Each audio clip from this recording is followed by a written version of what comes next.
I want to understand what your definition of masculinity is and what that means in 2025. I think the term masculinity is ever evolving. It's just there's not just one particular definition over time. How can somebody listening to this develop their masculinity without also becoming cold and detached? Because that's what I experienced. The self-doubt of the issue. But then essentially you created that self-doubt. So you created it. And remember, what you suppress stores. So what you must be willing to do is bring that to the surface. And your emotions, energy in motion, right? And if energy cannot be created nor destroyed, nor can your emotions, they can only be transmuted. So energy cannot be created nor destroyed, it can only be transmuted. Now, do you reckon like where most men fuck up is where they're searching for validation from women rather than purpose within themselves, and they're not getting that balance right? But what people do is they fear and worry about the thing they don't want. So they fear and worry about the thing they don't want, and then when it shows up in their physical reality, they're shocked. Honestly, the best piece of advice in these women, I'm going to say 99% of the time, women don't want a solution. They just want to be heard. They just want you to hold that space for them so that they can express what they've been bottling up for like 1 day, 1 week, 1 month, however long it is. Persona means mask in Latin. So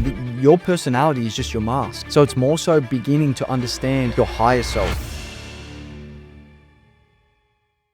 Yes, my people, welcome back to the Physique podcast. And today I'm joined by a very special guest, Jake Oliveira, or better known as Rewire with Jake, an ex-university teacher and provisional psychologist that had a awakening one day and realized the matrix that we're in and decided he didn't want to play by society's fucked up rules anymore. Now, he shares all of that hidden psychology shifts that top performers use to improve their life in all areas. Welcome to the show, my man. Thank you, Stephen. Thank you very much. How are you? Very well. Good? Very good. So, I like to start off the podcast with a little bit of a left field question. Every single guest has one. What is your death row meal? Starter, main, dessert, drink. That's it. Last one you can ever have for your entire life, bro. Huge. So drink. Go first. Start off with my drink. Yeah. I'd go mineral water with either lemon or lime. Wow.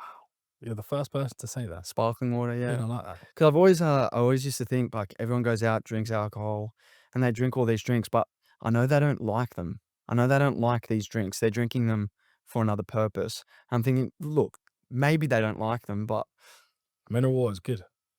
and Soda water, you can't beat it. no, they can't.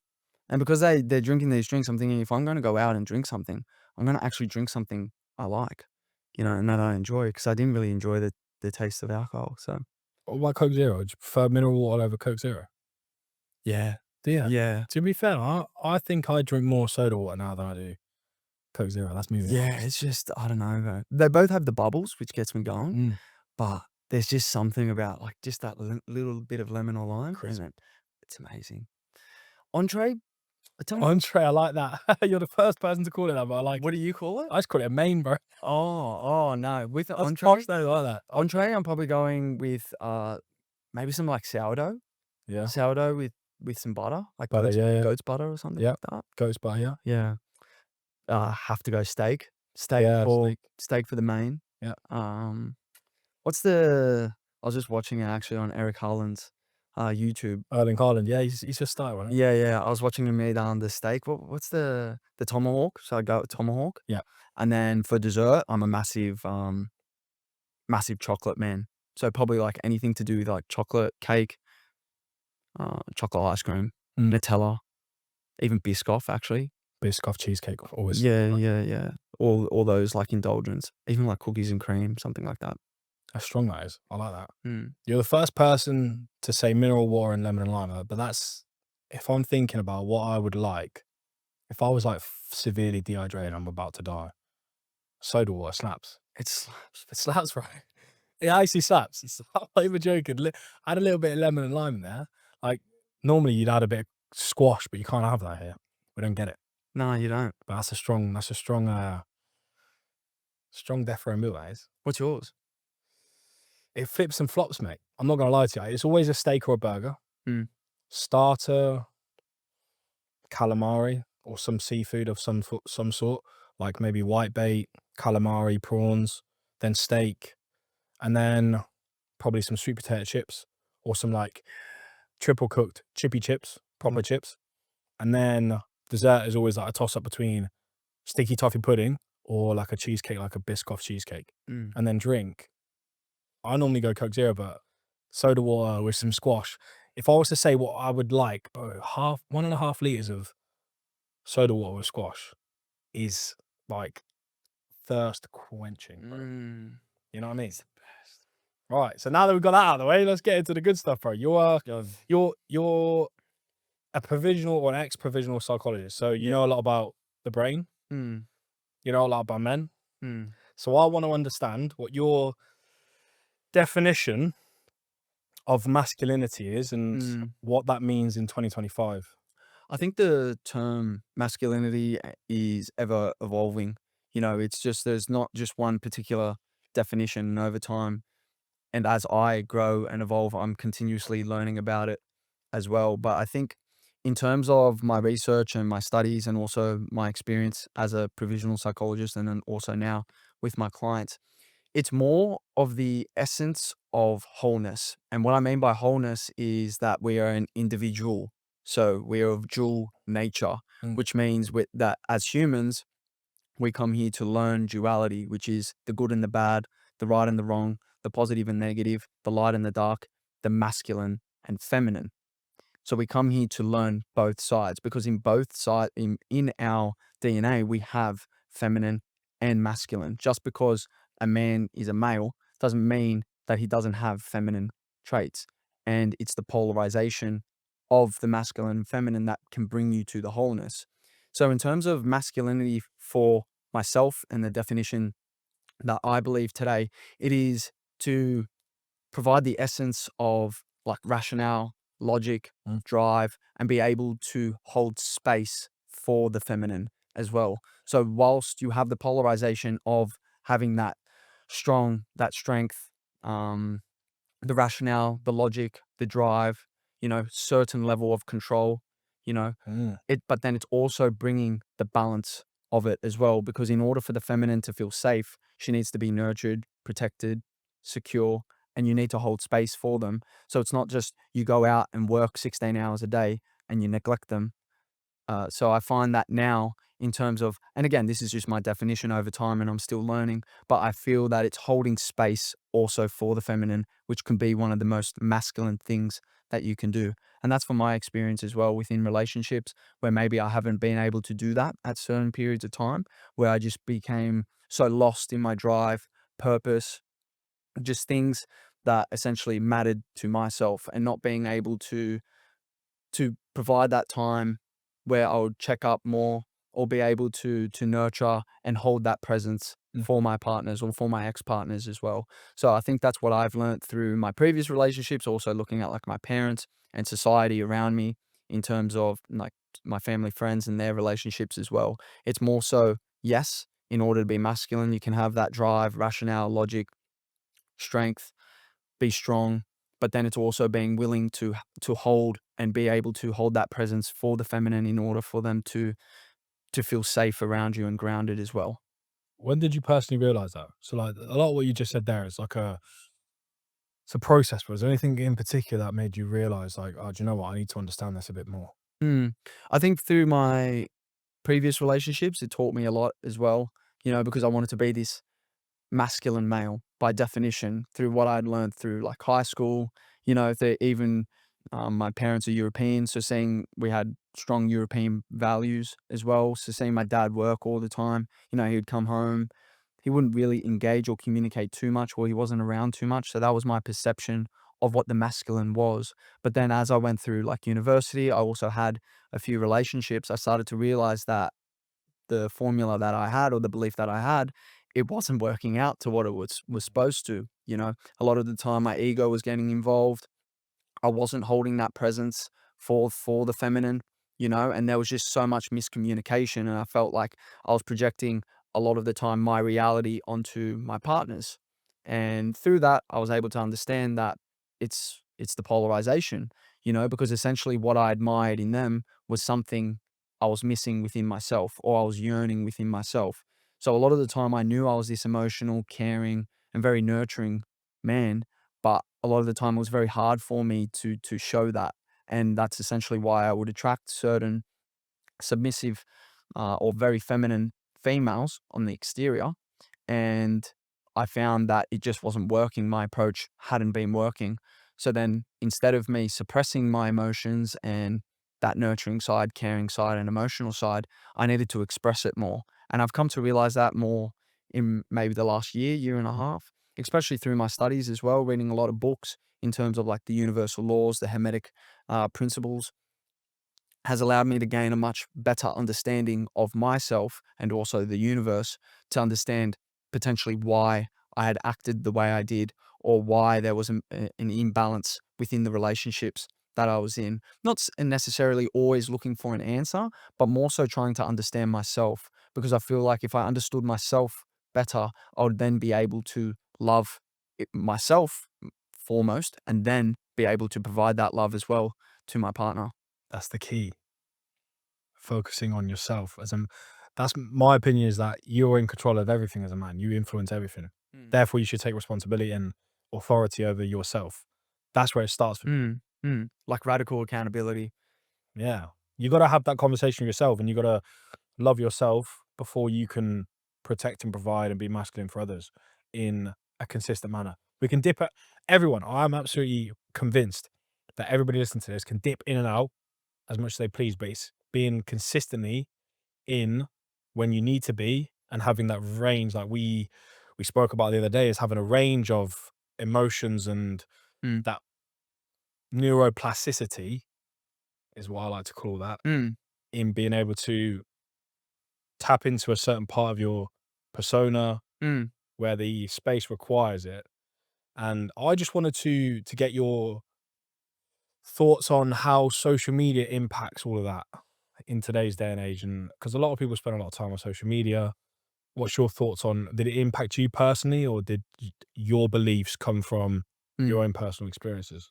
Yeah, my beliefs more so came from, I started looking into a lot of, or I started reading a lot of books, which Mm, assisted me a lot, but then also just looking at ancient texts. So started looking what it meant back in the day, not through what was being publicized now and pushed down by propaganda of what the masculine and what feminine was, because now we have three genders as well, yeah, nuts, man. which is crazy. So it's We not so, actually do though, innit? That's like fucking silly. it It's is fucked, bro. it is silly. I'm not being funny, yeah, but this whole thing about like women can go into men's toilets and men can go into women. What the fuck, bro? Mm, exactly. It's just an agenda. Fuck. It's an agenda that's being pushed by the government or by media as well, in order for people to become more confused. So therefore, social media, it can be a dangerous place for people looking for information, but you have the polarization for it as well. There's the good and the bad to social media, but it just depends on the perception that one is willing to hold, Yeah. and then also how, most importantly, one is willing to use their attention, because how you use your attention essentially is going to be how you view certain videos, certain information from social media. So, for example, you could have people that are just watching just dumb stuff, like fights, just arguments, all these kind of incidences that don't really matter. Mm. Or you could be using social media to look at content about training, content about Hermetic principles or universal laws or psychology. So it just depends on how one is willing to operate or use their attention for social media. I don't think social media is bad. No, who knew? I think how people use their attention is bad. Yeah, it's the decisions they make, Exactly. the information they allow inside their brain. Exactly. Exactly. There's the polarization of it. Yes, it can be good. Yes, it can be bad. However, one has control over what they are willing to view and what they aren't willing to indulge in. Yeah, because when it comes to like the perception of information, like you said, like it comes down to the individual. So let's take someone like Andrew Tate as for example. Mm. He will shout and be hyper, but he will shout a lot of hyperbole. He will shout a lot of aggressive stuff that suits a certain style of masculinity, right? Demographic, yeah. Whatever it is. It's then down to the 15, 16, 20, 25-year-old to listen to what he's saying, how he's saying it, and interpret it and utilize that information in their own way. A lot of what I consume from Andrew Tate is long form sit down interviews. I don't consume his clipped Mm, format, speak like aggressive speaking, mm, because I know what that is. mm, It's serving an agenda for him, it's part of his diverse content strategy. Of course. So, but what a lot of people do is and this is what's happened in the past, they see 20 of those clips and go, that's Andrew Tate, Yeah. right? And that's exactly what a lot of people shouldn't do when it comes to social media.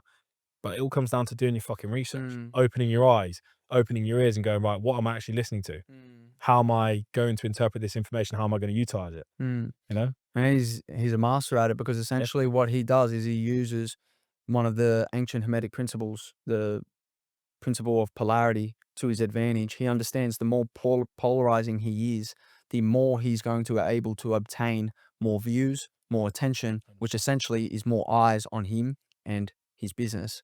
But that's what he does, because then in his longer form content, you can understand that he portrays a much different side. He's still very polarizing in that side of that content, but in the clips you see, they're much more polarizing in the sense of misogyny, his views of the world. Mhm. You know, he's trying to get a reaction, and essentially they're giving him exactly what he wants. Yep. Playing into the persona. We all have to do that. We all have to lean into that persona every once in a while, right? Of course. And I often say the danger isn't having a different persona or having different personas. The issue is when you mistake one for your identity. Yeah. Big one.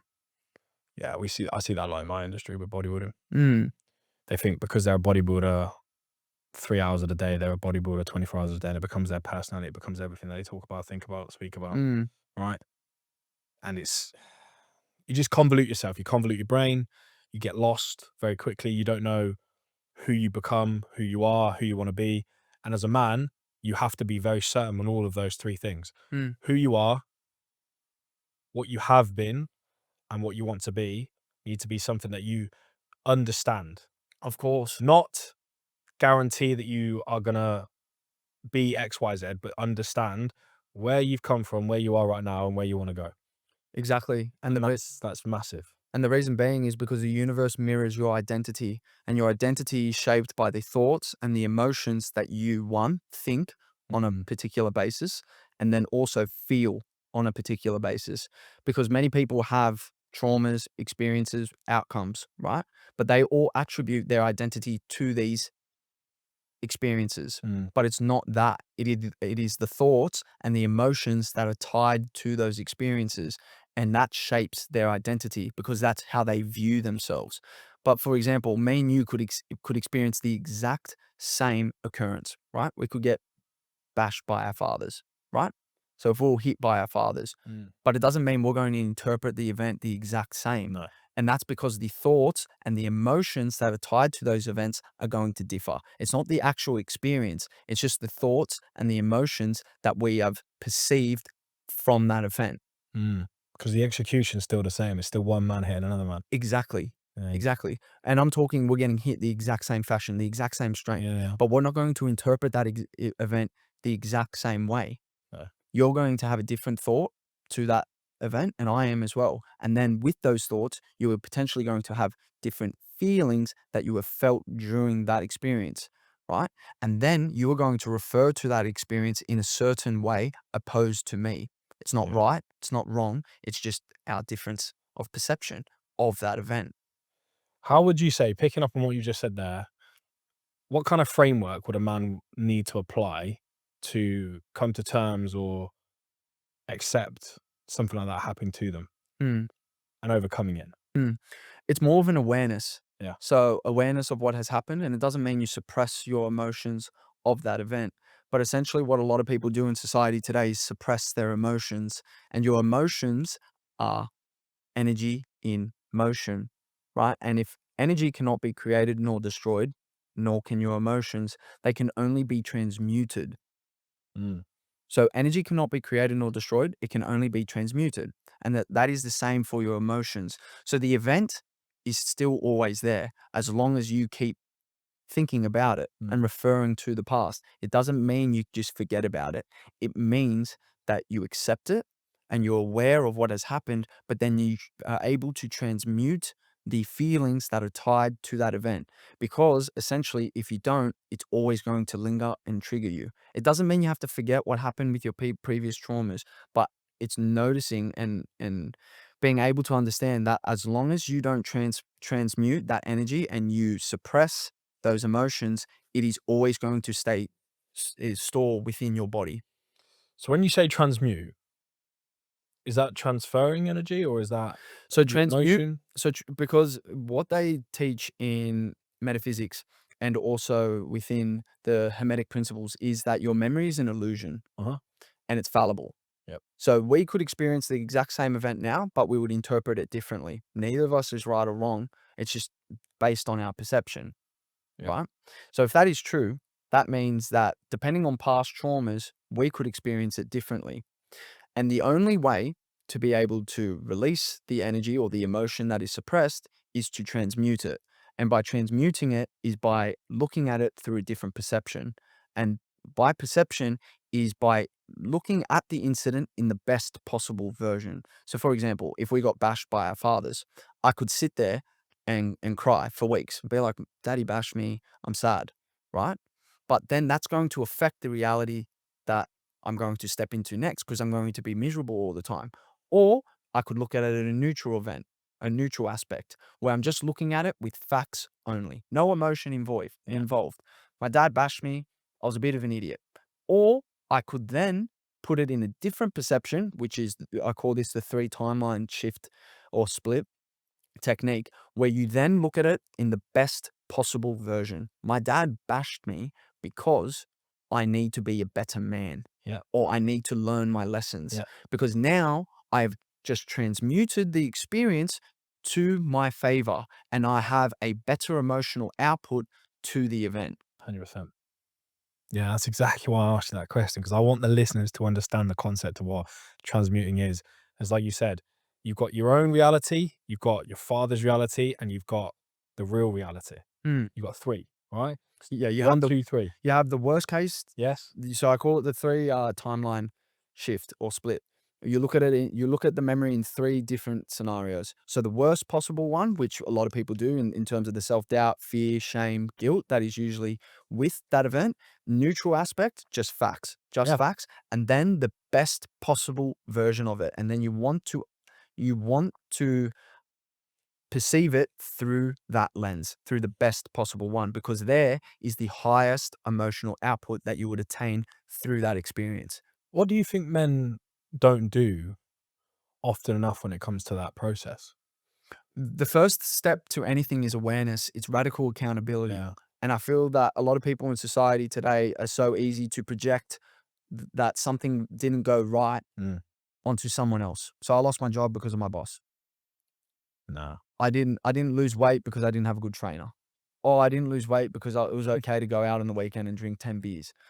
Or you could sit back. You don't have to hammer yourself and be like, you're an idiot, you're this. But okay, I went out on the weekend and I had 10 beers. And this is why I put on that weight. In order for me to become my perceived self or lose that weight that I want to lose and become that desired physique, I must be able to take a radical accountability for the actions that I am taking and be able to improve moving forward of what it is that is essentially stopping me from entering my desired reality. Yes, sir. And that's where it starts, like you said. It's taking complete control and complete accountability over your actions Yep. and understanding this outcome has happened because I did X, Y, Z. Because there's always an input from yourself in regards to what's happened in your life. Hmm. Now, you can apportion blame to people for that event, but it's far easier, in my opinion, because I've done this a lot, and it's far more beneficial to look at, right, what could I have changed in this situation to have had a different outcome first? Then you can potentially look at, okay, 5% was this actual person's fault. But then the reality is you probably could have avoided that 5% from happening in the first place. And again, we're going around that loop of taking radical accountability. If a situation is 95% your fault and then 5% somebody else's fault, well, what could you have done differently for that 5% to become Exactly. 100% your fault? And that's the loop, It's perfect because right? I used to give this analogy to some of my friends.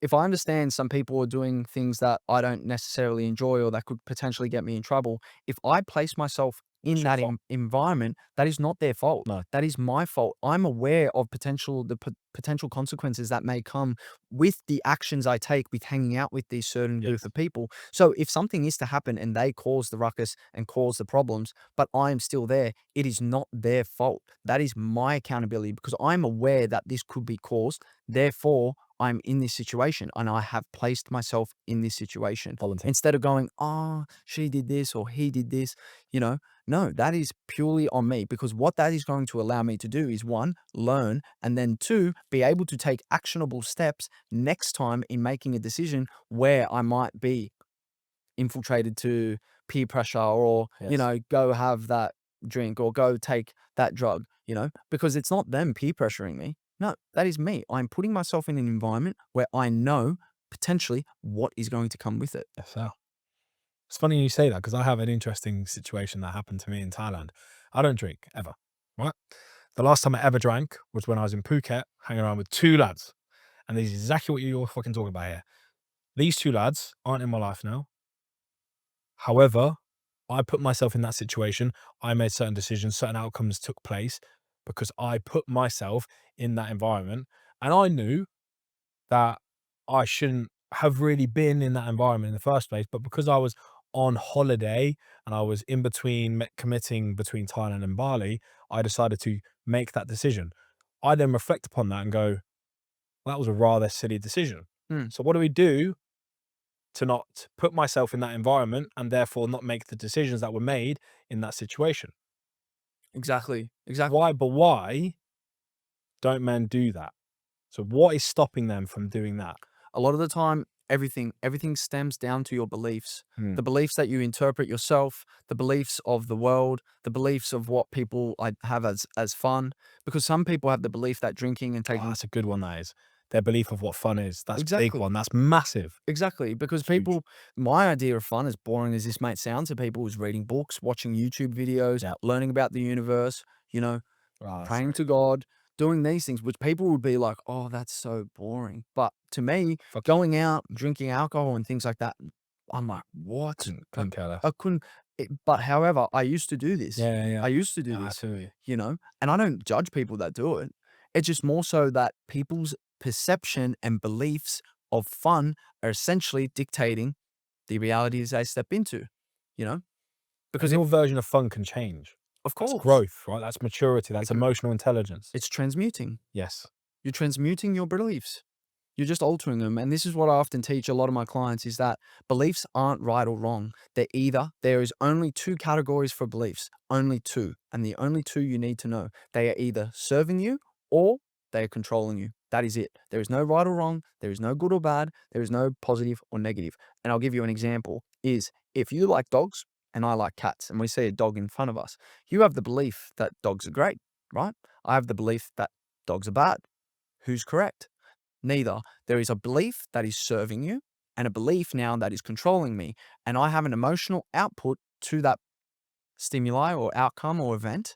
And so do you. But your emotion or vibration is going to be much higher because you have a higher emotional output to that event, whereas mine is lower. But it is just the belief now that is controlling the experience of our perception. So therefore, whose belief is right? Neither. But this is with everything. This is to do with people's self doubt, people's fear, shame. Oh, I can't do that because I'm not strong enough. Who said? Who said that?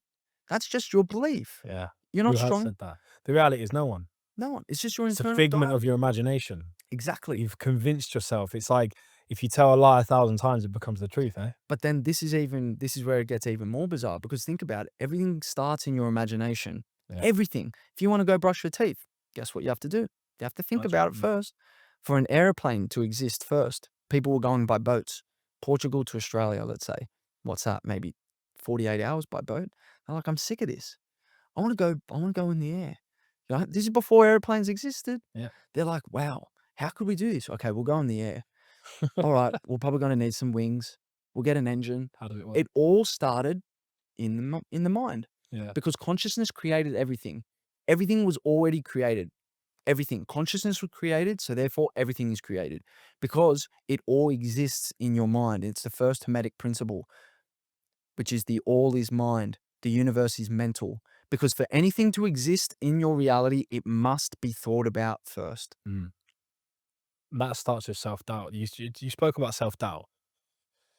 In your opinion, what's the best way to build self-trust and remove yourself from self-doubt to confidence? Mm.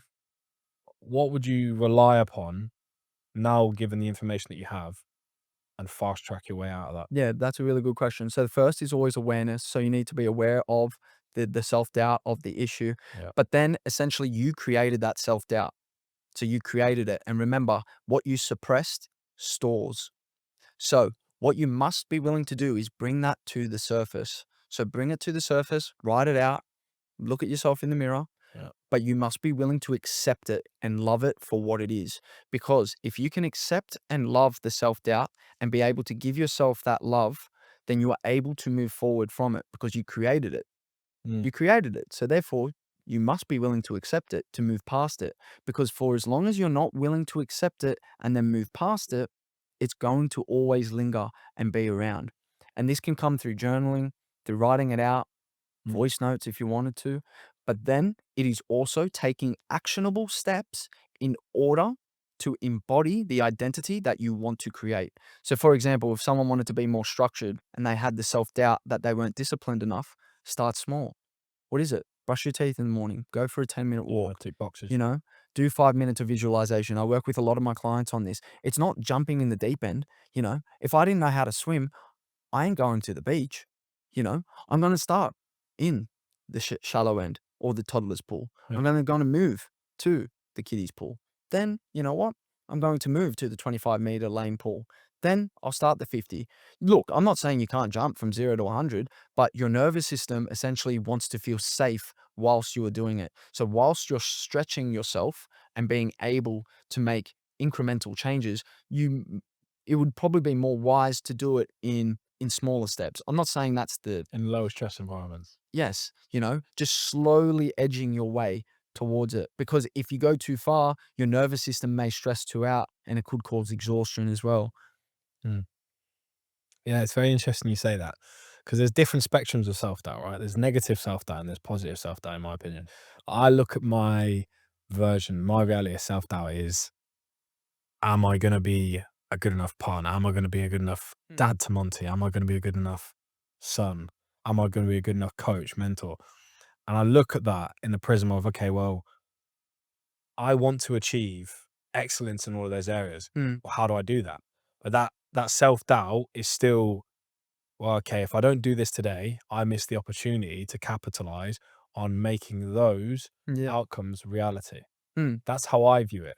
Not in a negative, but I've also, and that's right now, and that is as of me speaking to you right now, but before I've had self-doubt where it's been detrimental, it's been putting myself down, like, I can't do this because of X, Y, Z and all that sort of stuff, right? But that's like utilizing self-doubt in a very negative and very destructive way.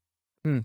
Have you had a similar experience with that? So I teach a lot of my clients about this. There's a difference between awareness and attachment. So you can be aware of thoughts, Yeah. but the moment you become attached to it, you are then now placing an emotional output towards those thoughts, right? So I can be aware of a thought, of the negative chatter, of the intrusive thought, or the negative thought, right?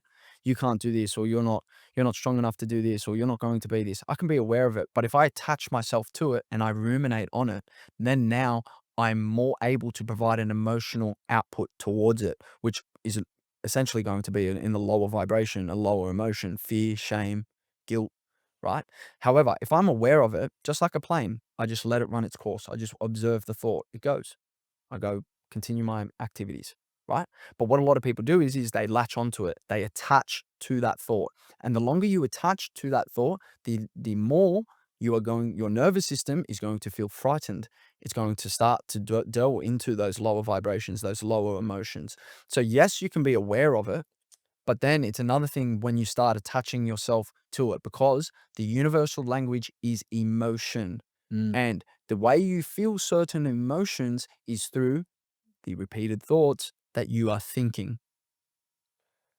And that attachment that you just spoke about is where anxiety and insecurity start, that attachment.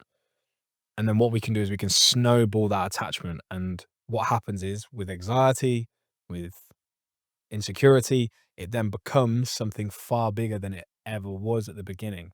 And this is a good And it's one. all down to that one word, attachment, attaching your thoughts to that feeling or outcome for too long. I love giving this example. So if I was at a restaurant and I ordered a steak, right? And then a steak came and I said to the waiter, and I got really angry, right? I got really angry at the waiter. I was like, why did you bring me steak? He was like, you asked for steak, right? But what people do is they fear and worry about the thing they don't want. So they fear and worry about the thing they don't want. And then when it shows up in their physical reality, they're shocked. But if I ordered a steak and then a steak came, why would I get pissed off? You are thinking, just because you are fearing it doesn't mean the universe is understanding what you're fearing. It only understands your emotion that you are attaching to certain experiences, outcomes, and people. And that is through your thoughts. Mm. And then, because the universal language is emotion, it doesn't understand English, doesn't understand Arabic, doesn't understand Italian, Spanish, any language, but emotion. So the emotion that you are ruminating, or the thoughts that you are having and ruminating about, you have emotions that are tied to those thoughts. And what a lot of people do is they're focusing on the things they don't want. But the universe doesn't understand that language. It only understands what your nervous system is feeling. So if it is in a sympathetic state, which is a more stressful state, and you're in those lower vibrations, the universe works on a station of equilibrium, which is just a fancy word for an even playing field. Mm. So if you are operating at those lower vibrations, then that is how it is going to show you via your physical reality. I think it's the third Hermetic principle, the law of correspondence, as within, so without, as above, so below. Just basically saying what you feel within is going to appear in your physical reality. What you attach yourself to is what you attract yourself to. Exactly. Exactly. Yeah. Now, let's say we wanted to give some advice to a lad here. Anyone who's watching this or listening to this and go, fuck, how do I start that process of not attaching myself to certain feelings for too long? Where would you start? It's always with awareness. I know I'm going to repeat this a lot, but that's No, all. that's what I want you to do, because I want people to understand it's awareness. Like, It's it literally it's is awareness. one thing. It's awareness. So if someone is to say something to me and it triggers me, I'll feel it in that moment, right? But I'll go home and I'll be quite excited Why? because I'm going home to then raise awareness to why I was triggered. Why was I triggered by that moment? What is it inside me? Is it my ego? Is it my beliefs to this, right? Because it triggered me, right? And it's not right or wrong, it just triggered me. So that allows me to explore myself more. And what a lot of people are attached to is validation, money, success, partners, right? And I'm not saying this is bad things, but if you're able to raise your awareness to why you're attached to these things, you're able to explore yourself more and understand yourself more, not your persona. Persona means in personality in Latin means mask. Persona means mask in Latin. Yes, sir. So your personality is just your mask. So it's more so beginning to understand your higher self. So who you are at your core, not who you think you are, who you are. Because what triggers you, that's not you. That's what you learnt. Because when you come into this world, you're pure consciousness. Pure consciousness. There's no beliefs. You have nothing until your parents, guardians begin projecting their beliefs, their love, their validation, their lessons, you know? Then you're going through school, you're learning all these different concepts. They're not yours. Yeah. And then your persona becomes you if you can't have that awareness, which a lot of people don't have that awareness, and their persona that they convince themselves they have to tap into or lean into becomes them. Yeah, It's a big fucking problem. there's a difference between who you are and who you think you are. And it's a life journey. And the more you are able to become inquisitive about who you are, the more you're going to be able to feel the specific emotions that essentially you desire.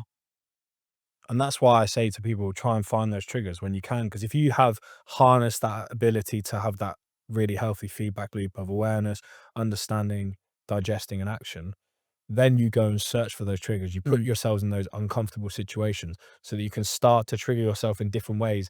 But because you've harnessed that feedback loop, it becomes a very positive emotion and a very positive situation. Exactly. Exactly.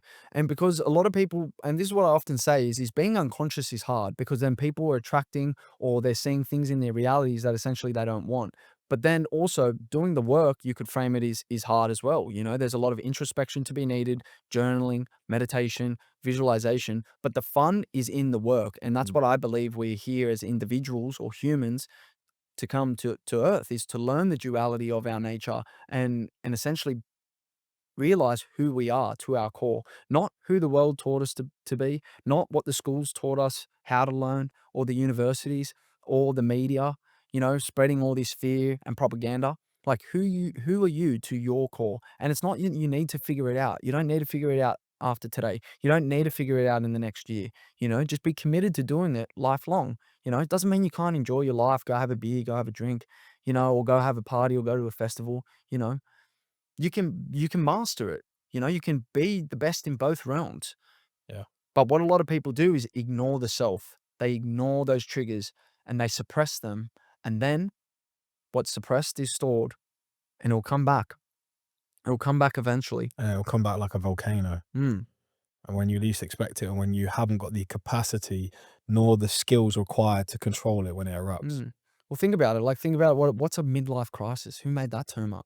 Mm. That's just because people get to an age, That's and what bumps up to awareness. the It's a surface. level of awareness. They've had enough time in this world to come to a level of awareness where they now realize they've been deceived. Yeah. They've been deceived by the school systems. They've been deceived by the matrix. They've been deceived by the government, and they're trapped. They feel like they're trapped. They're in this 9 to 5, or they're in this job that they hate. You know, they've gone through relationships where they're like, I didn't even like this person, but that's because they thought that's who they were. Yeah. They thought that was who they were, but then they're coming to the realization or the awareness now that there is more to their being. They're coming to a higher awareness, but with that higher awareness comes with many of the things that they suppressed. So what do you reckon the quickest route to that awareness is? Is it physical training? Is it going to the gym? Is it journaling? Like, if there's like 3 things that you could say someone could practice every day to speed up that awareness process, Mm. It's what would it love. be? It's love. Okay. I think most of what we do on this earth is love. Yeah. So even by means some people do you wrong, it's still love. And what I mean by this is that everyone is searching for understanding, for love, to be accepted. You know, even if it's just by your partner, by a group of friends, some people in their workplaces. So a lot of the things that people are doing are out of love. Mm. You know, even if there's the polarization of the hate and the love, a lot of people need to turn, and by love, I don't mean like love other people, it's more yourself. 100%. If you're As soon as you said that, that's where my brain went. It was like, it's no other form of love than loving yourself and loving what you're doing, how you are with people, and then that's the skill that you work with. because then you're able to spread that love. Just like if you wanted a drink and I only had water in my cup, but what happens if I didn't have any water in my cup? I wouldn't be able to give you that water, No. you know? So it's being able to provide myself that love first. And I think, and to broaden this is the love comes through awareness. And a lot of the time in terms of awareness is a radical accountability, but a lot of people need to feel safe whilst doing this. So I combine this with my clients a lot of the time with visualization, meditation, journaling. So I'll ask them to journal, but sometimes they may need to meditate before. Sometimes they may need to visualize before. Like, look at your younger self. So I tell a lot of my clients, hey, Stephen, you know, they're struggling to feel these kind of things. You know, I work with many entrepreneurs, Mm. you know, 40, 50 years old. And I'm like, because subconscious reprogram or subconscious programming happens from the ages of 0 to 8 years old. This is what science says. I usually give it 0 to 10. So what they say is that your brain is in alpha and theta states, which is more suggestible brainwave states. So Mm. you're a sponge. You're learning all this information, the projection of your parents, you know, your guardians, even school, culture, whatever it is. But then as you move throughout adolescence, you are predominantly operating in beta brainwaves. Yeah. So they're faster brainwave states. So you're not as receptible anymore. A lot of your beliefs and how you perceive the world have already been formed. So I'm speaking to a lot of entrepreneurs and they're just repeating the same cycles, just in different environments from the ages of like 10 to like 40, 45, 50. Mm. But that's because they have not been able to nurture themselves and show themselves that love for who they were, because that younger version of you exists, because your brain does not know the difference between what is imagined and what is real. That is why when people are always referring to the past, still real. Your brain doesn't know the difference. Mm. So if you're referring to the past and your younger self of when you experienced traumatic experiences, when you experienced feelings of trauma, right? That version of you still exists. Mm. So visualization allows you to go into that state and look at younger Stephen and nurture him and care for him, accept and love him. Because when you accept and love him, you're able to transmute those experiences and the emotions that are tied to those experiences. And when you are able to transmute them and accept them for what they are and love that younger version of yourself and forgive them for potentially what they went through, you are Yeah. then able to move past it. It doesn't mean it's easy and, you're going to be jumping for joy. It's a process. Mm. And how I stated to my clients is that you can either refer to the past as always bad and you're not going to be able to move past it. But if you're able to transmute that experience and accept it and love your younger self for what it is and potentially what you endured during that period, you will then be able to move past it. Yeah. It's interesting you say that because I don't really think about the past much. Like a lot of the last 12 months of my life, I focus on what I could do right now. And how do you feel? Yeah, really nice. Present. It's good. I don't spend too much time looking at the past or too much time looking at the future. Don't get me wrong, you catch yourself sometimes, but like for me, if I'm talking about like having that awareness right here, right now, it's very fleeting. And I won't spend too long in the past, nor will I spend too long in the future. I will think about it, but that think process lasts a matter of seconds rather than minutes or hours these days. Mm, And then I bring myself back. I'm like, oh, what the fuck am I thinking about that for? mm. I need to do it right. I need to focus on what's important today. Well, it's the only time that exists. The only time that exists is the present moment. Yeah. Even this podcast, there are a couple times where like I dipped into that sort of planning phase of my brain and go, I need to do this, this, and this, but it was never for longer than 30 minutes. And Mm, I was like, right, well, that's enough planning for the future. I need to focus on what's important right now. How mm, do I make today great? What do I mm. need to do right now? It's cool. Because tomorrow will come eventually when it comes. If it comes, great. I have another opportunity to be better than yesterday.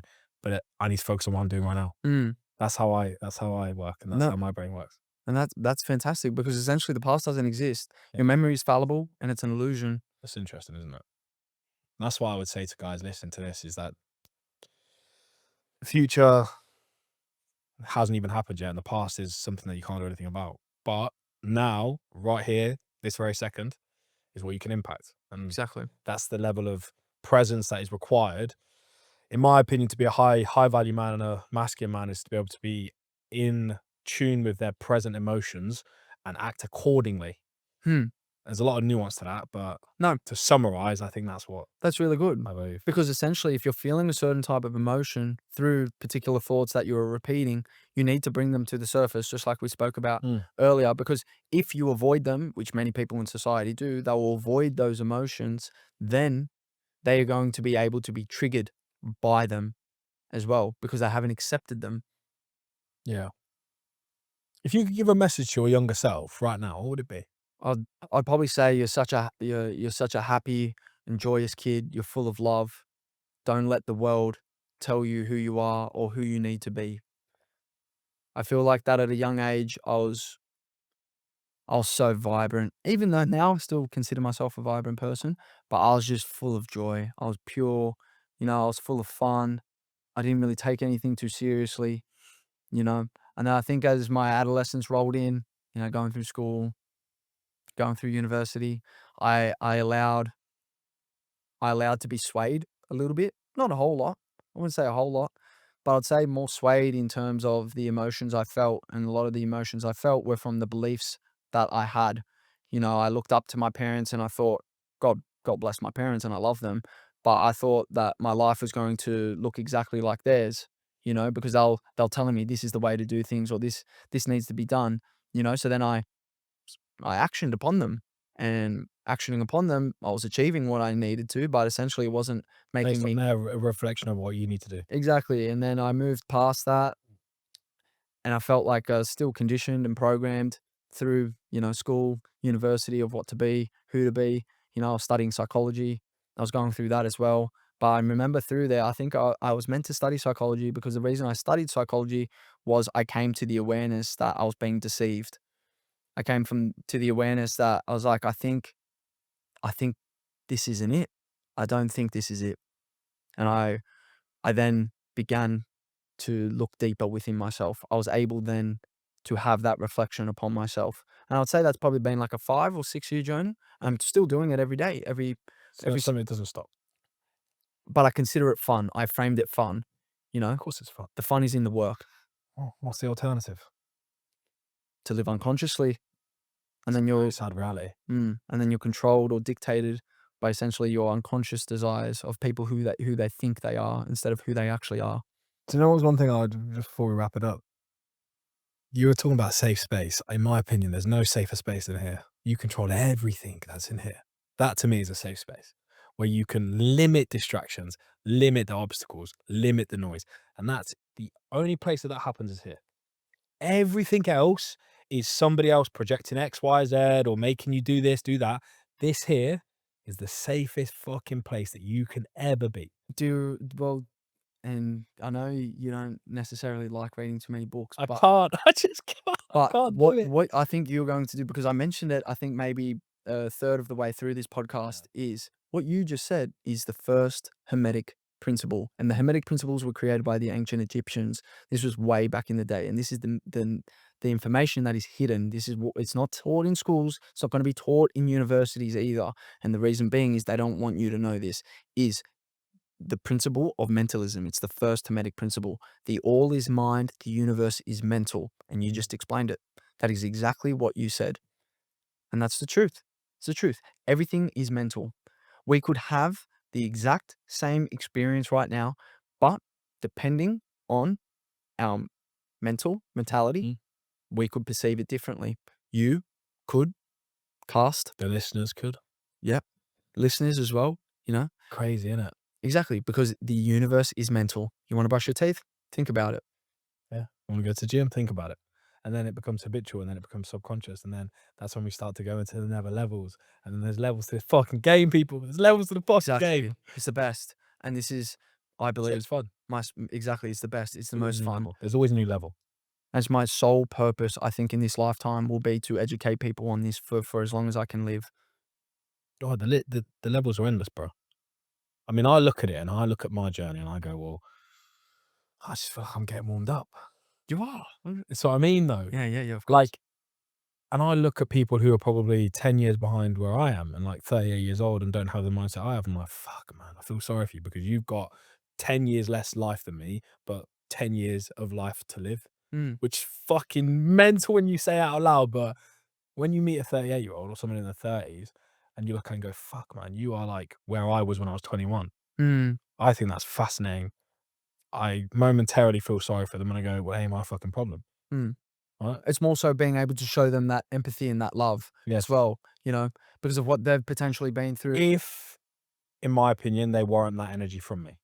My opinion, and what you exactly just said, I believe that somebody has to earn that energy from me. Of course. You know what I'm saying? I won't just give it out N- aimlessly or No. But what I'm saying is more from like a what a lot of people in society do is judge other people. But what they're doing is projecting their reality onto that person. And when you're projecting your reality onto that person, that is selfish of you to you, because now you are attaining an emotional output towards that person. So what people don't realize is that is your energetic vibration. Yeah. So you're judging someone, you're casting judgment on someone, but there is a lower vibration of that judgment to that person because it's a lower emotional output to that person. So if I'm feeling sorry for someone, right? Imagine I was feeling sorry for someone 24 hours a day. What would that do to my vibration? Yeah, true. So if I'm so yeah, so if I'm able to provide love, which is one of the highest Yeah. vibrations, it's one, not, I'm not even trying to be selfish here. I'm not just always thinking about me. It's also love for that person as well, because we're one consciousness. Yeah. We're one consciousness. So if I can understand that within someone, then I must be able to interpret that within my consciousness. 100%. But then it's allowing my vibration to hold still as well. I'm not being affected by what is going on And what people should listen to, and I know we've gone over time, or this is meant to be ending, is that this is what media propaganda Yeah. do. They spread fear, they spread the wars, they spread all the deaths. Why? Because it keeps you in a lower vibration, because people are like, oh no, the hysteria. Doesn't mean it's not happening, but if you focus your attention on social media, like we were talking before, on all the sad things that are going on in the world, guess what? The lens that you're going to be looking at the world is from. It's going to be sad. Whereas if I'm looking at dogs, puppies, animals all the time, I'm probably going to have higher vibration to that. It just depends on what you're tuned into. That's where you got to control what you digest on social media. Exactly. Exactly. Yes, more people. Well, listen, we're gonna talk about this in a little bit more detail as well in another episode. But for now, that has been a fantastic episode, very enlightening episode for you guys. If you have any questions, pop them down in the comment section. Where can people find you? So people can find me on Rewire with Jake. I'm on Instagram, TikTok, and also YouTube. Amazing. If you want to try and understand yourself, there's no better man to start than this man here, honestly. And if you've listened to the end of this podcast, you'll know why. So that's been another episode of the Physique podcast. I'll catch you in the next one, guys. Thank you.